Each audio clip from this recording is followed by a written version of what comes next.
Hi! Hello everyone. Welcome to సిస్బి study point. So, most of the student wait చేస్తున్న notification అయితే వచ్చేసింది మనకి multi tasking staff. So, 2024 year గాను మనకి నోటిఫికేషన్ అయితే రిలీజ్ చేశారు. సో, ఈ ఎగ్జామ్‌లో మనకి ఎంటీఎస్ అండ్ హవల్దార్ బోత్ పోస్ట్‌లకి అట్ ఏ టైమ్ సెలక్షన్ జరుగుతుందనమాట. సో, జస్ట్ దీని క్వాలిఫికేషన్ 10థ్ పాస్ అయితే చాలు. Not more than that. మనకి 10థ్ క్వాలిఫికేషన్ అయ్యి ఆ సర్టిఫికేట్ ఉండి మనం ఈ ఎగ్జామ్‌కి అప్లై చేసుకోవచ్చు. Both MTS and as well as havildar.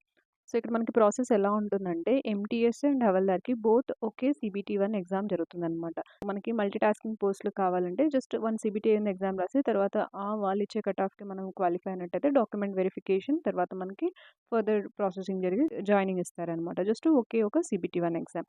And హవల్దార్‌కి ఎవరైతే అప్లై చేయాలనుకుంటున్నారో సేమ్ మనకి సీబీటీ 1 ఎగ్జామ్ రాసిన తర్వాత physical efficiency test, physical standard test అనేది ఇస్తారనమాట. సో, దీంట్లో క్వాలిఫై అయిన తర్వాత మనకి డాక్యుమెంట్ వెరిఫికేషన్ తర్వాత జాయినింగ్ ఇలా ఉంటుంది ప్రాసెస్. సో, బోత్ మనం చూసుకున్నట్లయితే just deciding factor 1 CBT 1 exam అనమాట. అండ్ దట్ టూ ఈ సీబీటీ 1 ఎగ్జామ్‌లో ఏదైతే కంప్యూటర్ బేస్డ్ ఎగ్జామ్ ఉంటుందో దీంట్లో కూడా మనకి జస్ట్ 2 సబ్జెక్ట్స్ మీద గ్రిప్ ఉంటే చాలు. So, that is well and good అనమాట. సో, మనకి నార్మల్‌గా ఇంతకుముందయితే 4 సబ్జెక్ట్స్‌కి మనకి కన్సిడర్ చేసేవాళ్ళు. బట్ లాస్ట్ ఇయర్స్ నుంచి మనకి జస్ట్ 2 సబ్జెక్ట్స్ మంచిగా గ్రిప్ ఉంటే చాలు. అదే మనకి డిసైడింగ్ ఫ్యాక్టర్. రిమైనింగ్ 2 సబ్జెక్ట్స్ మనం జస్ట్ క్వాలిఫై అవ్వాలనమాట. ఓకేనా? ఆ డీటెయిల్స్ అన్నీ చెక్ చేద్దాము. సో, ఎవరైతే ఫర్దర్ ఇప్పుడు ఫస్ట్ టైమ్ చూస్తున్నారో, ఇప్పుడు రాయాలి అనుకున్న వాళ్ళకి వెరీ హెల్ప్‌ఫుల్ అవుతుంది. 27 నుంచి 31 వరకు మనకి స్టార్ట్ అయ్యే అప్లికేషన్స్. అండ్ ఇక్కడ మనకి window of application correction form మనకి 2 డేస్ ఇస్తారనమాట. తర్వాత మనకి ఇది ఇంపార్టెంట్. ఇది మనం నోట్ చేసుకోవాలనమాట. మన సీబీటీ 1 ఎగ్జామ్ ఎప్పుడు జరుగుతుంది అంటే అక్టోబర్ టు నవంబర్ 2024. సో, మనం ఇప్పుడు చూసుకున్నట్లయితే జూలై నుంచి స్టార్ట్ చేసినా కూడా July, August, September and October వస్తుందనమాట.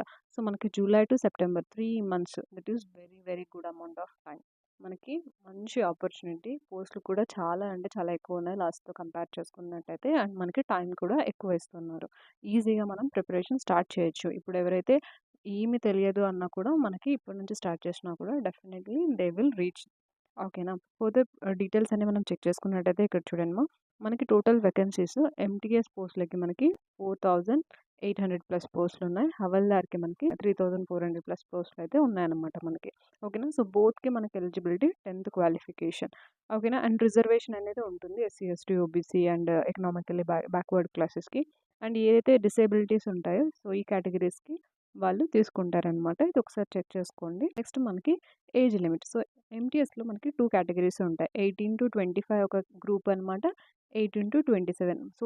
సో, టోటల్ ఓవరాల్ చూసుకున్నట్లయితే మనకి 18 మినిమమ్ ఏజ్ ఉండాలి. 27 మాక్సిమం ఏజ్ ఉండాలనమాట. సో, ఈ రెండిటి మధ్య మనం ఫాలో అవుతున్నామంటే డెఫినెట్‌లీ మనం ఎలిజిబుల్ అవుతాం. ఒకవేళ 28, 29 ఉంది ఏజ్ అంటే మీరు ఓబీసీ లేదా ఎస్సీ, ఎస్టీ లేదా ఇలా ఏదైనా మీరు ఫాలో అవుతున్నారు అంటే మీరు డెఫినెట్‌లీ ఆ క్యాస్ట్ సర్టిఫికేషన్ పెట్టి ఏజ్ రిలాక్సేషన్ అనేది ఉంటుంది.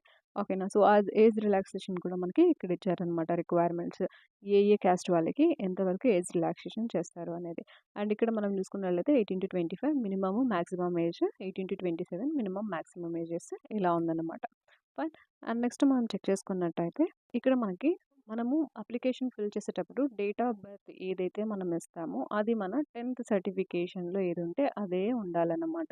సమ్‌టైమ్స్ ఎలా అంటే మనకి 10థ్ సర్టిఫికేషన్ మన ఒరిజినల్ డిఫరెంట్‌గా ఉంటుంది. ప్రింటింగ్ మిస్టేక్ వల్ల. బట్ అది కన్సిడర్ చేయరు. మనకి అలా చెప్తే కన్సిడర్ చేయరు. మనకి 10థ్ క్లాస్‌లో ఏ డేట్ ఆఫ్ బర్త్ ఉందో అదే మనకి అప్లికేషన్‌లో అదే డేట్ ఆఫ్ బర్తే ఉండాలన్నమాట. ఇది టేక్ కేర్ చేసుకోండి వైల్ ఫిల్లింగ్ ద ఫార్మ్.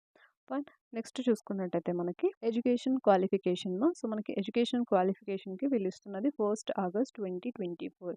అంటే 1st ఆగస్ట్ 2024 కల్లా మన సర్టిఫికేషన్ ఏదైతే ఉంటుందో మన చేతిలో ఉండాలనమాట.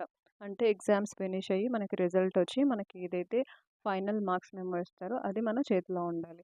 సో, ఈ టైం పీరియడ్ కల్లా మనకి లేదు అంటే మనకి కన్సిడర్ చేయరు ఫర్దర్‌గా. ఓకేనా? అదే లాస్ట్ డేట్ అనమాట. ఫైన్. అండ్ నెక్స్ట్ చూసుకున్నట్లయితే హౌ టు అప్లై. సో, ఎలా అప్లై చేయాలి అనేది మనకి వెబ్‌సైట్‌లోనే ఇచ్చింటారు. లేదంటే మీరు వేరే వీడియోస్ అన్నా చెక్ చేసుకోవచ్చు. సో, మనకి ఫస్ట్ వన్ టైమ్ రిజిస్ట్రేషన్ చేసుకోవాలి. ఎందుకంటే ఇప్పుడు సైట్ అనేది చేంజ్ అయింది. అంతకుముందు ఎస్ఎస్‌సి.ఎన్‌ఐసి ఉండేది. ఇప్పుడు మనకి ఎస్ఎస్‌సి.జిఓవి అని ఉందన్నమాట. ఈ సైట్‌లో మనకి వన్ టైమ్ రిజిస్ట్రేషన్ చేసుకొని తర్వాత మనం అప్లై చేసుకోవాలన్నమాట. అండ్ నెక్స్ట్ చూసుకున్నట్లయితే ఇక్కడ మనకి ఇప్పుడు రీసెంట్లీ ఏదైతే మనకు నోటిఫికేషన్ వస్తున్నాయో మనము ఫోటో అనేది మనకి లైవ్లో తీసుకుంటుంది. ఇంతకుముందు ఏంటి మనం ఫోటో అనేది అప్లోడ్ చేస్తే చాలు. బట్ ఇప్పుడు ఏంటంటే వైల్ ఫిల్లింగ్ ద ఫామ్ మనం ఫామ్ ఫిల్ చేసినప్పుడే మనకి కెమెరా అనేది మనకి అప్పటికప్పుడు ఆన్ ది స్పాట్ లైవ్లో ఫోటో తీసుకుంటుంది అనమాట. అది వెరీ ఇంపార్టెంట్ ఎందుకంటే మనకి బ్లర్గా రాకూడదు, మనకి లైటింగ్ డిమ్గా ఉండకూడదు, అండ్ బ్యాక్గ్రౌండ్ క్లియర్గా ఉండాలి, మన విజిబిలిటీ క్లియర్గా ఉండాలి. మినిమం 70-80% మన ఫేస్ క్లీన్ అండ్ క్లియర్గా కనిపించాలన్నమాట. సో ఇదంతా మీరు చెక్ చేసుకోండి. ఒకవేళ దీంట్లో ఏదన్నా మీకు మిస్టేక్గా ఉన్నా అప్లికేషన్ అనేది రిజెక్ట్ అవుతుంది. ఓకేనా, 1 to 2 టైమ్స్ ఇది చెక్ చేసుకోవాలేమో. బేసిక్ థింగ్స్ ఇవన్నీ మనకి. అండ్ తర్వాత మనం అప్లికేషన్ ఫీజు గురించి చూసుకున్నట్టయితే మనకి 100 రూపీస్. ఎస్ఎస్సి ఏ ఎగ్జామ్ అయినా మనకి 100 రూపీస్. అండ్ దట్టు ఎవరికి అంటే మేల్ క్యాండిడేట్స్ అబ్బాయిలకి ఎవరైతే అన్రిజర్వ్డ్ అండ్ ఓబీసీ కేటగిరీస్ ఇక్కడ ఉంటారో సో వీళ్ళకి మాత్రమే 100 రూపీస్. రిమైనింగ్ అమ్మాయిలు ఎవరైతే ఉంటారో అండ్ ఎస్సీ ఎస్టీ కేటగిరీస్కి and person with benchmark disability ex service men వీళ్ళందరికీ ఏమీ ఫీజు లేదనమాట. జస్ట్ మనం అప్లై చేసుకుంటే చాలు. సెంటర్స్ ఎక్కడ ఉంటాయి మనకి ఎగ్జామ్ సెంటర్స్ అనుకుంటే మనకి నియర్ బైలోనే ఉంటాయేమో. మనకు కర్ణాటక రీజియన్లో ఈ సెంటర్స్ ఉన్నాయన్నమాట. అండ్ మన సౌత్ రీజియన్లో చెక్ చేసుకున్నా కూడా మనకి నియర్ బైనే ఉంటుందన్నమాట. సో ఇవన్నీ మనకి సౌత్ రీజియన్స్, మనకి గుంటూరు, కాకినాడ, కర్నూలు, నెల్లూరు, తిరుపతి, హైదరాబాద్ అన్నీ మనకి వస్తాయన్నమాట. సో మనకి మ్యాక్సిమం 3 ఆప్షన్స్ ఇస్తారు 3 సెంటర్ ప్రిఫర్ చేసుకోవడానికి. మ్యాక్సిమం 99% మనకి ఫస్ట్ ఏదైతే ఫిల్ చేసామో అదే. వెరీ ఫ్యూ కేసెస్లో సెకండ్ ఆర్ థర్డ్ సెంటర్ అనేది మనకు వెళ్తుందన్నమాట. ఫైన్. అండ్ నెక్స్ట్ చూసుకున్నట్టయితే మనకి స్కీమ్ ఆఫ్ ఎగ్జామినేషన్. సో ఇంతవరకు మనం చూస్తున్నది మన ఫంక్షనల్, మనం ఎలిజిబుల్ అవుతామా కాదా అనేది. వన్స్ మనం ఎలిజిబుల్ అయ్యాము అంటే ఫోకస్ చేయాల్సినది స్కీమ్ ఆఫ్ ఎగ్జామినేషన్. అసలు ఎలా ఎగ్జామ్ పెడతారు, మనం ఎక్కడ ఫోకస్ చేయాలి, సబ్జెక్ట్ ఏంటి, సిలబస్ ఏంటి, ఇవన్నీ మనం చెక్ చేసుకోవాలన్నమాట. The most important thing. ఓకేనా. సో ఇక్కడ మనం చూసుకున్నట్లయితే మనకు ఫస్ట్ మన మైండ్లో ఉంటుంది ఎంటీఎస్ మనం తెలుగులో రాయొచ్చా అంటే ఎస్ మనం రాయొచ్చు. మనకి ఇక్కడ అలౌ చేస్తారనమాట 13 రీజియన్ లాంగ్వేజెస్లో. సో ఇక్కడ మెన్షన్ చేసిన రీజియన్స్ అన్ని ఈ లాంగ్వేజెస్లో అన్ని మనం ఎగ్జామ్ రాయొచ్చు అనమాట. ఓకేనా. సో మనకి ఇక్కడ తెలుగు కూడా ఉంది, తమిళ్ ఉంది, మరాఠీ, కన్నడ ఇవన్నీ ఉన్నాయన్నమాట. సో మనం తెలుగులో ఎగ్జామ్ రాయొచ్చు. మనం చూసుకున్నట్లయితే మనకి CBT 1 ఒకే ఒక Tier 1 ఎగ్జామ్ అన్నాను కదమ్మా. సో ఇక్కడ మనకి 2 సెషన్స్లో డివైడ్ అవుతారు. ఓకేనా. సో నేను ఫస్ట్లో చెప్పాను మనం 2 సబ్జెక్ట్స్ మీద ఫోకస్ చేయాలి అనేది.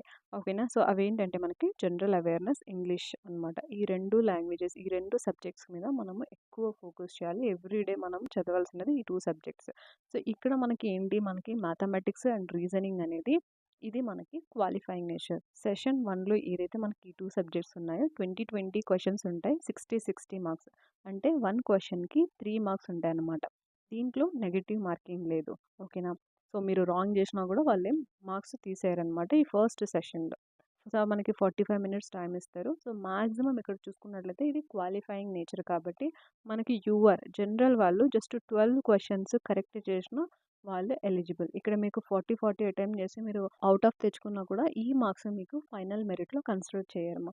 అందుకే ఈ సబ్జెక్ట్స్ మీద కొద్దిగా ఫోకస్ తగ్గించి మనం ఏదైతే క్వాలిఫైయింగ్ అవ్వాలో, సో రీజనింగ్ ఒకటి మనం రాసినా కూడా చాలు. మ్యాథమెటిక్స్ వదిలేసి కంప్లీట్ రీజనింగ్ మనకి ఒక 12-15 క్వశ్చన్ మనం కరెక్ట్గా చేసినామంటే చాలు ఇక్కడ.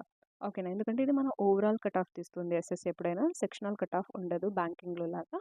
ఓకేనా. సో మనకి ఇక్కడ 12 క్వశ్చన్స్ కరెక్ట్ చేసినా కూడా దట్ ఈజ్ ఎనఫ్. మీరు దీని మీద ఫోకస్ కొద్దిగా తక్కువ చేసినా కూడా నో వరీస్. మీ ఫోకస్ అంతా జనరల్ అవేర్నెస్ అండ్ ఇంగ్లీష్. ఇక్కడ మీకు మ్యాక్సిమం ఎన్ని మార్క్స్ పాసిబిలిటీ అయితే అన్ని మార్క్స్ మనం తెచ్చుకోవాలి. అవుట్ ఆఫ్ టోటల్ 150 మార్క్స్కి కండక్ట్ చేస్తారు. పైన మనకి 120 మార్క్స్కి 120 మార్క్స్కి మీరు 36 తెచ్చుకున్నాం. 36 ఈజ్ ఎనఫ్ అన్నమాట క్వాలిఫైయింగ్ నేచర్. ఓకేనా. సో ఇక్కడ మనకి ఈ సెషన్ 2లో మనకి 45 మినిట్స్ టైం ఇస్తారు. టోటల్ మనకి 50 క్వశ్చన్స్ ఉంటాయి. 1 క్వశ్చన్కి 3 మార్క్స్. సో మనకి 75 అనమాట. ఇక్కడ మనం కరెక్ట్ చేస్తే 3 మార్క్స్ వస్తుంది, రాంగ్ చేస్తే -1 తీసేస్తారు. మనం అటెంప్టే చేయలేదంటే మనకి 0 అనమాట. ఇక్కడ మనం వెరీ వెరీ కేర్ఫుల్గా ఉండాలి.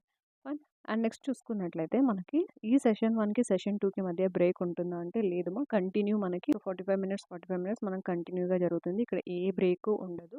మనం కంటిన్యూగా ఎగ్జామ్ రాయాల్సినది. సెషన్ 1 సెషన్ 2 రెండు ఒకే రోజే కంప్లీట్ అయిపోతాయి అన్నమాట. సో నెక్స్ట్ చూసుకున్నట్లయితే మనకి syllabus. So syllabus is very very important. మనకి మ్యాథమెటిక్స్ చూసుకున్నట్లయితే మనకి 10th క్లాస్ మ్యాథ్ అదే మనకి ఇక్కడ మనకి అడ్వాన్స్ మ్యాథమెటిక్స్ టాపిక్స్ ఏది ఉండదు. అండ్ రీజనింగ్ మనకి వర్బల్, నాన్ వర్బల్ ఉంటుంది.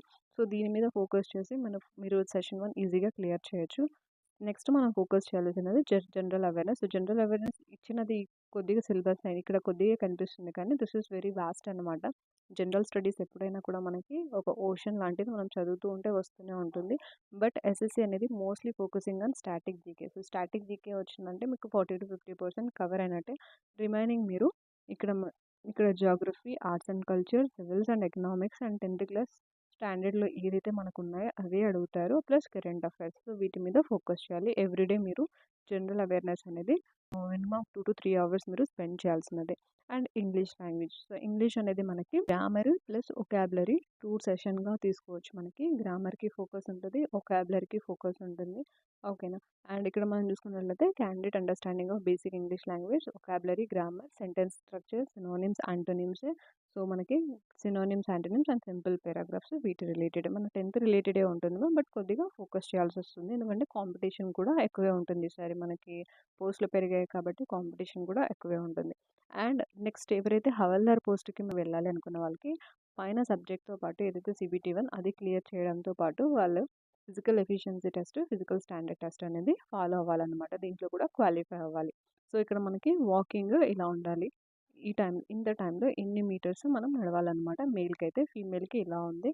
అండ్ అదే విధంగా మనకి హైట్, వెయిట్, చెస్ట్ మెజర్‌మెంట్స్ ఇక్కడ ఉండాలి. ఇది మీరు చెక్ చేసుకోండి. ఎవరైతే అప్లై చేయాలి అనుకుంటున్నారో దీని మీద కొద్దిగా చెక్ చేసుకోండి. ఆ హైట్, వెయిట్ మనకి మ్యాండేటరీ అనమాట.